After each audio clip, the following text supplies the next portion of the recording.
నీ టవ్వ టంగు మరిపించి గుత్తి కోసి గుత్తికి పాసులు చేస్తా నా కొడక. ఏమా నీ దగ్గర అప్పు తీసుకున్నాడు ఊరోజులు పారిపోయినాడు. ఏదో జామీనుండిన పాపానికి వడ్డీ ఎక్కువ కట్టినాను. కొంచెం మర్యాద ఇచ్చి మాట్లాడమ్మా. మర్యాద కావాలా సార్ మీకు? మర్యాద ఇంత తీసుకో. ఫు!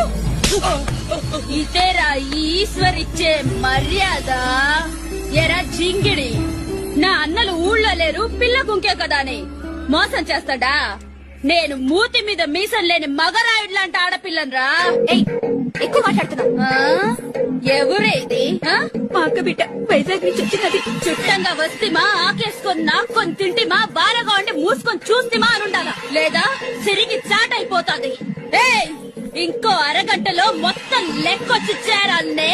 అమ్మా, అరగంటలోగా 3 లక్షలు యాడ్ నుంచి తెచ్చిచ్చేది. ఒక్క వారం టైం ఈ తల్లి. నా తల తాకట్టు పెట్టేనే తెచ్చిస్తా. ఈ మాసిన తలకాయ చి చి చి చి చి చి చి.